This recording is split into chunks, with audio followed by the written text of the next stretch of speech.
제가 어제 그저께 이 중간금융지주회사 예.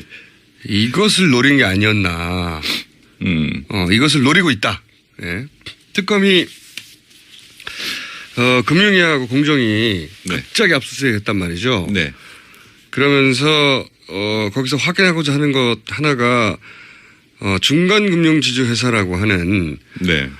삼성이 오랫동안 도입을 원했으나 안 됐던 요거를 어떻게 해보려고 하는 정황이 거기서 나오지 않겠는가. 그걸 파악하려고 하는 거 아니겠는가. 이건 순환 출자, 지주회사, 금산분리 사람들이 어려워하는 얘기 막 나오잖아요. 네, 그래서 예. 제가 이것은 소장님이 해결할 문제다. 쉽게 풀어서. 그러니까 금융위 공정위를 압수수색한 거는 제가 보기 크게 봐서는 두 가지인데 하나는 최순실, 정유라 씨 이런 분들 또 누가 있습니까? 차은택 씨 이런 분들이 직접 국정에 개입할 때 금융위나 공정위가 개입한 게 있느냐. 예를 들어서. 그러니까 청와대가 개입을 했느냐 이거죠. 한마디로 말하면. 정유라 씨가 독일에 갈 때 여러 가지 도와준, 금융적으로 도와줬잖아요. KB 하나은행이. 근데 그걸 도와준 사람이 갑자기 본부장으로 승진해요. 대출 특혜 이런 거. 예. 그러면 그거는 금융이나 이런 데서 개입을 해서 올려준 거 아니냐 이런 게 있는 거고 또 하나는 TV 광고에도 막 개입하잖아요. 이 차은택 씨가 개입한 거. 이것도 이제 금융이랑 관련이 있으니까 그걸 조사하는 게 한쪽이 있고 또 하나는 이제 바로 삼성이죠, 삼성. 예, 삼성인데 삼성은 자, 삼성이 왜 순환철자나 금산분리나 지주회사나 등등등 걸려가지고 이게 중간금융지주라는 이상한 제도로 문제를 풀고 만세를 부르고 싶어 하는지 이걸 설명해 주셔야 됩니다. 예. 금산분리부터 설명해 주시죠. 간단하게 설명을 했는데. 예, 굉장히 복잡한 얘기들이 많이 나오는 이유가 승계 때문에 그래요. 그러니까 아빠가 계속 얘기하시면 아빠가 아들한테 재산 물려주려고 하는데. 그러니까 우리 김호준 총수 맨날 하는 얘기로 세금 몇십억 내고 몇십조를 먹었다. 이런 거잖아요. 근데 그러려면 얼마나 복잡하겠어요. 삼성 전체에서 가진 지분은 일가 가진 지분은 2%인데 나머지를 다 지배해야 되니까 이제 그걸 하기 위해서 너무 어려운 거죠. 이런 걸 하다 보니까 이제는 지주회사에다 집어넣으라는 이제 아이디어가 나왔습니다. 지주회사부터 설명해 주시죠. 지주회사라고 하는 거는 이제 주식들을 다 가지고 그 밑에 서로 순환 출자한 거를 깨끗하게 정리해 주는 거죠. 순환 출자도 설명해 주셔야지 그러면. 한 번에 이해를 시켜주세요. 2%를 가지고 다 지배 못 하잖아요. 그러니까 맨 처음에 자기가 많이 가지고 있는 회사가 있어요. 그게 에버랜드였어요. 근데 지금은 이게 삼성물산까지 가 있죠. 중간에 전환사채 이런 거 다 해가지고. 진도가 많이 나가지고. 에버랜드로 시작해가지고 이제 삼성물산 제일모직 합병. 제일모직이 이전에 에버랜드였거든요. 그러니까 지금 걸려 있는 게 제일모직과 삼성물산의 합병에 개입했느냐라는 문제거든요. 거기는 이제 국민연금도 이제 들어가고 여러 가지 들어갔잖아요. 그다음에 2단계는 뭐냐면 일단 거기 이제 지주회사가 된 겁니다. 일반 지주회사가 되고 법을 만들었어요. 우리나라에서 하도 이 가족 족벌을 이제 재벌이라고 부르는데 가족들끼리 조금 지분도 한 2%밖에 안 되는데 전체 그룹을 지배하니까 이게 자본주의에 안 맞는 거란 말이죠. 자본주의는 기본적으로 주주가 그러니까 주식 많은 사람이 지배해야 되는데 2%밖에 없는데 어떻게 지배하지?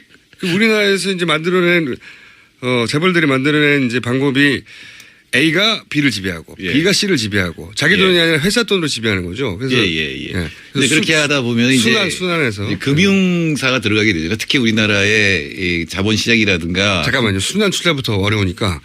그래서 이제 A가 B를 지배하고 B가 C를 지배하고 C가 D를 지배하고 D가 다시 A를 지배하는 순환 출자 고리를 만들어 놓는 거죠. 이렇게. 그렇죠. 그래서 그 한 군데 쏙 들어가 가지고 자기가 나머지를 다 지배하는 이게 순환 출자거든요. 이게 말이 안 된다. 이게 말이 안 된다고 하니까. 말이 안 되는 이유는 굉장히 위험해지거든요. 제가 적벽대전에 연한계 비슷하게 묶어놓으면 안정적이지만은 굉장히 위험한 불이 오면은 한꺼번에 다 터버리잖아요. 그런 식으로 약한 고리가 생기고 그럼 이 약한 고리만 누가 장악을 하게 되면은 위험해지니까 자꾸 자사주를 매입해야 되고 방어해야 되고 복잡해지니까 이걸 제가 참여정부에 있을 때 이제 지주회사 얘기가 나왔어요. 그때 이거 말이 안 되니까 해결하자. 주식을 가진 회사를 하나 만들고 그 밑에 깨끗하게 정리를 해서 계열사를 깨끗하게 정리해서 투명하게 만들자. 다른 모든 나라들처럼 하자. 이거죠. 그렇게 하자라고 하는 건데 그다음에 문제는 뭐냐면은 금산분리 원칙이에요.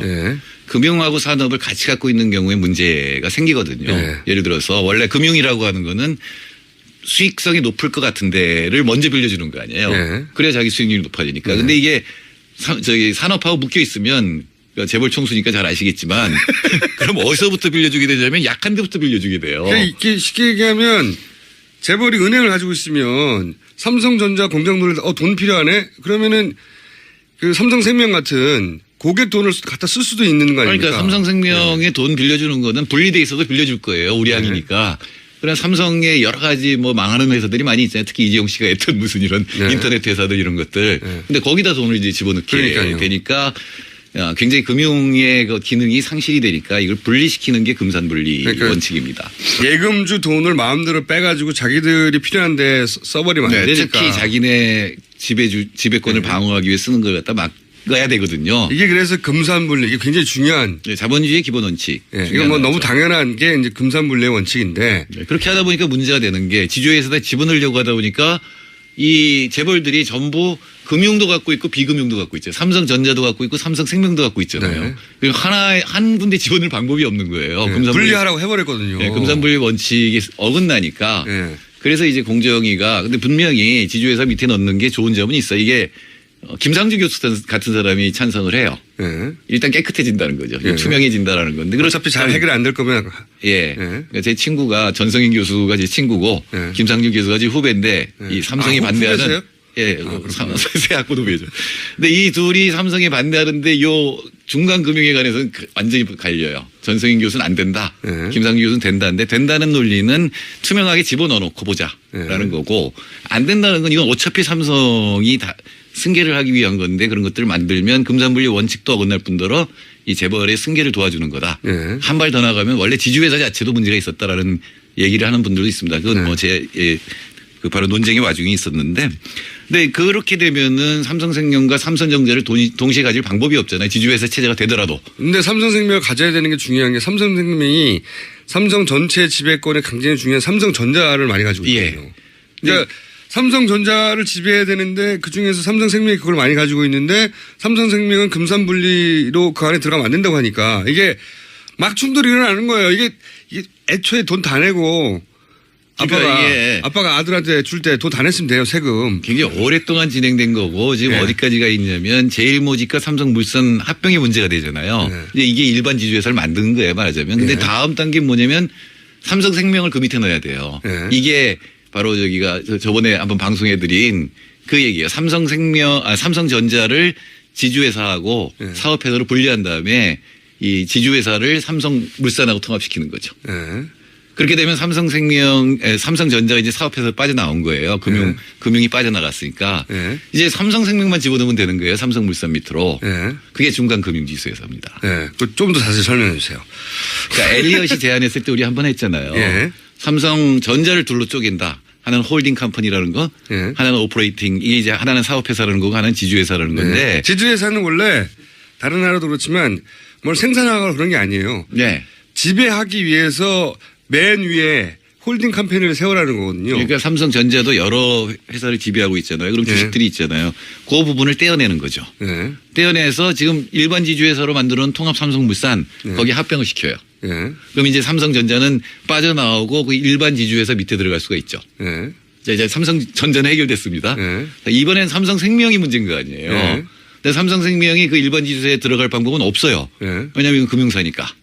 금산분리가 돼야 되니까. 그래서 만들어낸 게 중간금융지주회사라는 제도인데 이게 단순히 삼성은 아니고 모든 재벌이 다 금융회사 갖고 있죠. 현대캐피탈, SK증권. 그러니까 이 모든 재벌들의 소원인데 그걸 이제 들어주는 거죠. 근데 지금은 뭐 어떤 단계냐면 그 엘리엇이 제안한 삼성전자를 둘로 쪼개고 그다음에 삼성전자의 홀딩 컴퍼니를 삼성물산에 합병하는 단계인데 이제 법적으로는 이쪽에 그게 진행되려면 이 중간금융지주회사 법이 바뀌어야 관한 법이 바뀌어야 그걸 진행해서 통합시키고 삼성생명을 그 밑에 넣을 거 아니에요. 그러니까 이번에 아예 박근혜 대통령이 있을 때 이걸 해결하자 이렇게 됐던 거죠. 설명을 들었는데 더 못 알아듣게 됐어요. 아니 사드 뭐 핵 문제 이런 거 이해하시는 분이 왜 이걸 이해 못할까? 본인이 총수인데. 자 이게 중간금융지주회사가 수건사업이죠. 수건사업. 수건사업이고 어떻게 보면 지주회사 일반 법에 예외를 만들어 놓은 거예요. 그러니까 예외. 금융사를 집어넣을 수 있게 만들어 놓은 거죠. 근데 이게 그러니까 쉽게 이해하시면 이런 겁니다. 지금 말씀하시는 걸 간단히 요약하면 원래 뭐 물건 만드는 데하고 그리고 이제 사람들한테 예금이나 이런 거 받아서 금융사업 하는 거하고 완전히 분리를 시켜놨어요. 아까도 말씀드렸지만 분리시켜야 되죠. 그렇죠. 네. 고객 돈을 가지고 같은 재벌 안에 있으면 고객 돈을 마음대로 뺐을 거 아닙니까? 자기 돈이 아닌데 그래서 분리하는 게 맞는데 삼성은 삼성생명을 포기할 수가 없으니까 삼성전자를 지배해야 돼서 그러니까 그러면 안 그러면 이재용 부회장이 삼성 전체를 아버지로부터 물려받아야 되는데 삼성 전체를 지배하는 게 핵심인데 그 지배 권한이 약해진단 말이죠. 네. 그래서 삼성생명을 어떻게든 끌고 안고 가야 돼요. 그 안에. 근데 분리하라고 했으니까 끌고 갈 방법이 없으니까 합법적으로. 일단 삼성전자를 갖고 오기 위해서 지주회사까지는 갔는데 네. 삼성전자의 홀딩 컴퍼니를 갖다 인수하더라도 네. 삼성생명을 인수하지 못하면 의미가 없는 거죠. 예, 완성이 안 되는 거니까. 그래서 이 금융회사, 은행 같은 혹은 뭐 보험회사 같은 이런 데를 이 재벌이 그 지주회사 밑에 두게 해주는 예외적인 거를 허용하는 게 이 법이에요. 네. 이 법의 자세한 내용을 알 필요가 없고 자세한 내용은 전문가들이 알면 되고 핵심은 어쨌든 은행을 그 밑으로 넣겠다는 겁니다. 은행이나 보험회사를. 예, 삼성생명을 넣겠다라는 얘기죠. 근데 이게 이제 18대 국회에서도 19대 국회에서도 이거 오랫동안 하고 싶었죠. 근데 네. 아니 그런 예외를 어떻게 줄 수 있냐. 그래서 이제 안 됐어요. 계속. 그게 이제 완성 단계가 되는 건데 그거는 네. 이제 금산분리 원칙을 이제 위배한다는 것도 있지만 왜 이렇게 다 지배를 해야 되냐 1인 총수가 네. 이런 생각이 들잖아요. 그러니까 재벌 총수한테 좋은 거잖아요. 이건 그냥 그렇죠. 말하자면. 재벌 총수가 이재용 좋고. 부회장한테 좋은 겁니다. 사실은 삼성전자와 그 계열사들 뭐 삼성 SDI나 이런 것들이 서로 계열을 이루면 기술적 시너지 이런 게 나타난다고 볼 수가 있어요. 네. 그런데 이미 은행에서도 돈을 빌릴 수 있는데 예, 정상적인 방법으로 빌릴 수 있는데 그 안에 그걸 집어넣을 필요가 있느냐라는 거죠. 은행에서 정상적으로 빌리는 절차를 거치지 않고 그냥 막 갖다 쓰고 싶은 그러니까 거죠. 문제는 말해서. 걱정이 되는 거는 제가 말씀드린 것처럼 위기 시에는 그 삼성그룹 내의 가장 경쟁력 없는 부분을 구제하는 데 쓰일 수가 있잖아요. 국민경제 전체에서 보면 이건 굉장한 마이너스가 되는 거죠. 그다음에 저는 그런 생각을 가끔 해요. 야 스티브 잡스 보고 오라 그래서 경영 기자한테 삼성 맡으라 그러면 이거 맡을까? 이 복잡 다단하고 막 지저분하게 많이 엮여 있는데 그래서 이 복잡한 거를 해결해 주려면은 중간 금융 지주 회사를 도입해야 되는데 그게 말씀드렸다시피 18대 국회에서 실패하고 19대 실패에서 실패하고 너무 예외니까 너무 야 이렇게까지 우리가 삼성을 봐줄 수는 없는 거 아니야 드러내놓고 그래서 실패했단 말이죠. 근데 박근혜 대통령 임기 중에 이걸 말 사주고 해결하려고 한 정황이 있을까 없을까를 지금 급수한 거예요. 따지려고 공정이. 그러니까 모든 뭐 재벌이든 기업은 자기 필요한 거를 로비를 하잖아요. 네. 로비를 하면 가장 강력한 데를 찾아내야 되는데 보니까 최순실 씨가 가장 강력한 거예요. 그러니까 말을 말 사주는 거죠, 사주고 말을. 네. 삼성물산하고 이 제일모직 합병까지는 간 거잖아요. 네. 이제 그 다음에 중간지주회사법이 되면 삼성생명을 지주회사 밑으로 그럼 넣는 완성되는 것까지. 겁니다. 예, 네. 마지막 단계로 들어가는 찰나 이게 터져버린 거죠. 마지막 단계가 추진되고 있었는지 없었는지를 거기를 이제 그 관장하는 게 공정이고 공정거래법이 이제 네. 이 공정거래법상에 지주회사 밑에 금융을 둘 수 없다 이렇게 돼 있어요. 공정거래가 아니니까요. 그러니까 금융지주회사 따로 있고 사업지주회사 따로 있는 건데 한꺼번에 들어갈 수는 없다고 돼 있는데 그거를 이제 중간금융지주회사라는 새로운 제도를 만드는 거죠. 그래서 이제 공정위를 압수수색해서 삼성이 이렇게 경영권 승계의 마지막 도장 이게 마지막 도장이에요. 마지막 도장인 중간금융지주회사 도입하기 위해서 혹시 청와대가 개입하거나 또는 뭐 공정위가 그 관련해서 의논하거나 종범실록에 그게 나오나 이런 걸 따지고 있는 거죠. 그렇죠. 나오지 않겠는가. 이제 나온다고 하더라도 물론 이제 앞으로 이제 법적으로는 그러면 정유라 씨 400 몇십억 말사주고 한 게 이거하고 직접 연관이 있느냐를 증명하는 건 또 다른 문제인데 여하튼 이 최순실 씨를 축으로 해서 삼성이 자기 승계를 하는 걸 갖다가 모조리 최순실 씨 통해서 이렇게 하려고 했다라고 하는 정황은 뭐 거의 확실한. 그렇죠. 그 중에서 왜냐하면 이게 중요한 게 지난번까지 구속영장에 들어간 사안만으로 한 번 기각됐기 때문에 새로운 게 들어가야 되잖아요. 네, 네, 그렇죠. 네, 네. 새로운 게 들어가야 되는데 아주 그 분명한 새로운 정황이 여기서 예를 들어서 공정위가 대통령 임기 내에 중간금융지수회사 도입을 하려고 했다. 네. 거의 확실하다. 그런 정황과 문서와 뭐 청와대에 주고받는 메시지와 또는 종범실록 몇 장 몇 절에 이게 등장한다. 이러면 이제 구성이 되는 거죠, 요건이. 네, 그거는 뭐 영장 전담 판사가 어떻게 생각을 하는지 다르겠습니다만 여하튼 정황상으로는 네. 이번 기회에 박근혜 임기 동안에 최순실을 통해서 삼성의 수건을 달성하려고 했다. 이런 네. 거는 뭐 그런 느껴지죠. 그런 시도를 확인하려고 이제 압수수색을 한 겁니다. 예, 그래서 그렇죠. 이제 중간금융지주회사라는 단어가 많이 등장할 것이다. 이게 제가 500원 걸려 있는 매우 중요한 사안이거든요. 네? 500원 걸렸거든요. 앞으로 영장 재청구할 때 중간금융지주회사를 확인하려고 했고 그게 확인된 정황이 있다가 영장에 나올 것이다. 이게 저의 이제 500원짜리 예언이거든요. 500원 버실 것 같으네요. 그래서 영장이 나오는지 안 나오는지는 별 문제로. 그렇죠. 근데 이것까지 들어갔는데도 영장에 안 넣으면은 이제 화내야 되죠. 크게. 근데 이게 정말로 이게 되면 삼성은 원하는 걸 다 이룬 거예요. 네. 마지막 단계에 근접했다고 볼 수가 있습니다. 20 몇 년 동안 아버지 때부터 네. 20 몇 년 동안 아들아 이 재산을 너한테 어떻게 물려주지 세금을 안 내고 20 몇 년간 각고의 연구 끝에 마지막 방점을 찍는 게 이제 되는 겁니다. 네, 말로. 굉장히 낭비예요. 그러니까 이 복잡한 지배구조를 관리하려면 바로 그 전략구조본부라든가 지금 미래경영실인가 뭔가 이런 거기에 뭐 변호사가 100명씩 들어가서 맨날 이런 것만 보고 있거든요. 그러니까요. 그리고 맨날 법 바꾸려고 하고 로비하니까. 우리 모르는 사이 이게 엄청 오랫동안 노력했어요. 네, 이게 삼성의 자원이 굉장히 낭비되는 겁니다. 이런 1인 지배구조를 계속 유지시키기 위해서 낭비되고 있는 거기 때문에. 애초에 아빠가 세금 냈으면 다 해결냈거든요. 아니, 쪼개면 되죠. 금융은 금융대로 살으라 그러고 본인이 잘하는 거를 하면 되는데. 아빠가 세금 안 내서 다 벌어진 일입니다. 이게. 다 그거예요. 그러다가 결국 말 사주고 우리나라는 지금 말천국이 됐어요. 예. 그러니까 문제는 우리나라 상징 동물은 말입니다. 이제 제가 보기에는. 제가 전에 얘기했지만 삼성전자가 부가가치 기준으로 북한 정도의 수준이거든요. 그럼 삼성생명까지 치면 북한의 2배라고 봐야 되는데 그게 한 사람이 지배해야 된다고 생각하는 그것도 3대 세습으로 지배해야 된다고 생각하는 발상 자체가 이상한. 아니 저는 그렇죠. 3대 세습 좋다 이거예요. 3대 세습하는 나라 스웨덴도 있잖아요. 있습니다. 네.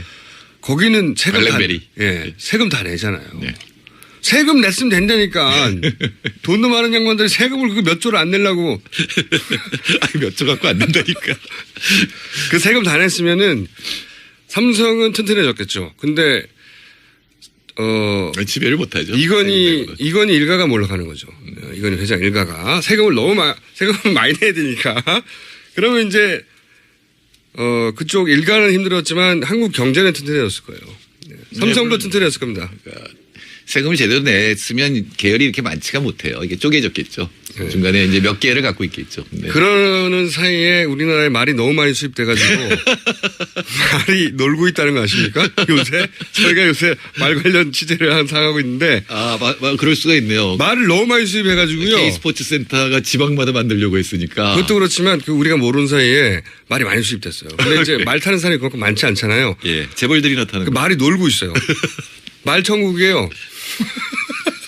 그거 취재하면 굉장히 재밌는 거 나올 겁니다. 네. 말을 너무 많이 수입해가지고 탈 사람보다 말이 너무 많으니까요. 말이 놀고 말 천국 됐다니까요. 말들아 우리나라로 와라. 세금 냈으면 되는데 이거 어쨌든 제가 보기엔 마지막에 이것까지 말 사주고 해결하려고 했을 것이다. 네, 뭐 이런 것까지 다 시야에 있었죠. 왜 그러냐면은 박근혜 대통령 공약 중에 하나였어요. 중간금융주주회사 이 도입이라고 하는 게. 네. 이 회사에 삼성뿐만 아니라 현대차, SK, 한화까지 다 걸려있는 문제이기 때문에. 그렇지만 삼성만큼 절실한 데는 없더라고요. 그렇죠. 보니까. 딴 데는 삼성이 되면 이제 따라가서 하려고 네, 그랬는데. 그럼 우리도 좋고 안 돼도 우리는 괜찮아. 버틸 수 있었는데 삼성은 이거 안 되면 안 되거든요. 이게 안 되면 이재용 회장이 삼성 전체를 지배하는데 힘이 약해요. 삼성전자를. 네, 못 지배, 지배 네, 못하죠. 지배 못하는 예. 겁니다. 그래서 아빠가 다 못 물려준 게 되는 거예요. 세금 안 내고 물려주려고 마지막에 말이 등장할 줄이야 정말. 재밌는 코미디예요 이게 사실. 자 오늘 여기까지 할까요? 사실은 우리 경제가 굉장히 위험하거든요. 이런데 이 재벌들이 특히 이제 삼성전자 같은데 신경 쓸 때가 아니거든요. 예. 그러니까 중간금융지주회사법은 말법이라고 생각하시면 됩니다. 자, 별명이 말법이요. 중간말법으로 하죠. 그냥 중간말법. 자, 지금까지 어려운 이름 경제연구소 소장님 정태인 소장님이었습니다. 감사합니다. 네, 감사합니다. 합병 제일모직이 이전에 에버랜드였거든요. 그러니까 지금 걸려 있는 게 제일모직과 삼성물산의 합병에 개입했느냐라는 예. 문제거든요. 거기는 이제 국민연금도 이제 들어가고 여러 가지 들어갔잖아요. 그다음에 2단계는 뭐냐면 일단 거기 이제 지주회사가 된 겁니다. 예. 일반 지주회사가 되고 법을 만들었어요. 우리나라에서. 우리나라에서 하도 이 족벌, 가족 족벌을 이제 재벌이라고 부르는데 가족들끼리 조금 지분도 한 2%밖에 안 되는데 전체 그룹을 지배하니까 이게 자본주의에 안 맞는 거란 말이죠. 네. 자본주의는 기본적으로 주주가 그러니까 주식 많은 사람이 지배해야 되는데 2%밖에 없는데 어떻게 지배하지? 우리나라에서 이제 만들어낸 재벌들이 만들어낸 이제 방법이 A가 B를 지배하고 예. B가 C를 지배하고 자기 돈이 아니라 회사 돈으로 지배하는 거죠. 그래서 예. 근데 그렇게 하다 보면 이제 순환해서 이제 금융사가 들어가게 되잖아요. 특히 우리나라의 이 자본시장이라든가 잠깐만요. 순환 출자부터 어려우니까 그래서 이제 A가 B를 지배하고 B가 C를 지배하고 C가 D를 지배하고 D가 다시 A를 지배하는 순환 출자 고리를 만들어 놓는 거죠. 이렇게. 그렇죠. 예. 네. 그래서 그 한 군데 쏙 들어가가지고 자기가 나머지를 다 지배하는 네. 이게 순환 출자거든요. 이게 말이 안 된다. 예. 이게 말이 안 된다고 이게 하니까. 말이 안 되는 이유는 굉장히 위험해지거든요. 제가 뭐 적벽대전에 연한계 비슷하게 예. 묶어놓으면 안정적이지만은 굉장히 위험한 불이 오면은 한꺼번에 다 터버리잖아요. 네, 그런 그래서 식으로 약한 고리가 생기고 그럼 이 약한 고리만 누가 장악을 하게 되면은 위험해지니까 자꾸 자사주를 매입해야 되고 방어해야 되고 네. 복잡해지니까 이걸 제가 참여정부에 있을 때 이제 지주회사 얘기가 나왔어요. 예. 그때 이거 말이 안 되니까 해결하자. 예, 주식을 가진 회사를 하나 만들고 예. 그 밑에 깨끗하게 정리를 해서 그렇죠. 계열사를 깨끗하게 정리해서 투명하게 만들자. 다른 모든 나라들처럼 하자. 네, 이거죠. 그렇게 하자라고 하는 건데 그 다음에 문제는 뭐냐면은 금산분리 원칙이에요. 예. 금융하고 산업을 같이 갖고 있는 경우에 문제가 제가 어제 그저께 이 중간금융지주회사 예. 이것을 노린 게 아니었나. 이것을 노리고 있다. 예. 특검이 금융위하고 공정이 네. 갑자기 압수수색했단 말이죠. 네. 그러면서 거기서 확인하고자 하는 것 하나가 중간금융지주회사라고 하는 네. 삼성이 오랫동안 도입을 원했으나 안 됐던 요거를 어떻게 해보려고 하는 정황이 거기서 나오지 않겠는가. 그걸 파악하려고 하는 거 아니겠는가. 이건 순환 출자, 뭐 지주회사, 뭐 금산분리 사람들이 어려워하는 얘기 막 나오잖아요. 네, 그래서 예. 제가 이것은 소장님이 해결할 문제다. 쉽게 풀어서. 그러니까 금융위 공정위를 압수수색한 거는 제가 보기엔 크게 봐서는 두 가지인데 하나는 제가 설명을 했는데. 이 굉장히 복잡한 얘기들이 많이 나오는 이유가 예. 승계 때문에 그래요.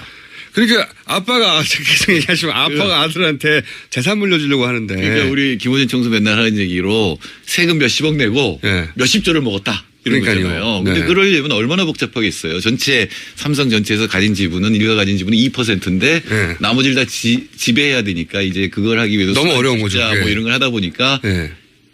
이제는 지주회사에다 집어넣자라는 이제 아이디어가 나왔습니다. 네. 지주회사부터 설명을 해 주시죠. 예, 지주회사라고 하는 거는 이제 주식들을 다 가지고 네. 그 밑에 서로 순환 출자한 거를 깨끗하게 정리해 주는 거죠. 순환 출자도 설명해 주셔야지 그러면. 한 번에 이해를 시켜주세요. 2%를 가지고 다 지배 못 하잖아요. 네. 그러니까 맨 처음에 자기가 많이 가지고 있는 회사가 있어요. 그게 에버랜드였어요. 근데 네. 지금 이게 삼성물산까지 가 있죠. 중간에 네. 뭐 전환사채 뭐 이런 거 다 해가지고. 진도가 많이 나가지고. 예. 에버랜드로 시작해가지고 이제 삼성물산 제일모직 합. 최순실 정유라 씨 뭐 이런 분들 네. 또 누가 있습니까? 차은택 씨 이런 분들이 직접 국정에 개입할 때 금융이나 공정위가 개입한 게 있느냐. 예를 들어서 그러니까 뭐 청와대가 개입을 했느냐 이거죠. 한마디로 말하면. 정유라 씨가 뭐 독일에 갈 때 뭐 여러 가지 도와준 금융적으로 도와줬잖아요. 예. KB 하나은행이. 네네. 근데 그걸 도와준 사람이 갑자기 본부장으로 승진해요. 대출 특혜 뭐 이런 거. 예. 그러면 그거는 금융이나 이런 데서 개입을 해서 올려준 거 아니냐 이런 게 있는 거고 또 하나는 뭐 TV 광고에도 막 개입하잖아요. 예. 이 차은택 씨가 개입한 거 이것도 이제 금융이랑 관련이 있으니까 그걸 조사하는 게 한쪽이 있고 또 하나는 이제 바로 삼성이죠, 삼성. 예, 삼성인데 삼성은 자, 삼성이 왜 순환 출자나 금산분리나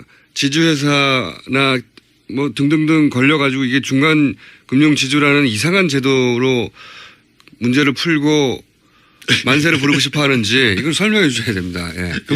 금산분리부터 설명해 주시죠. 간단하게.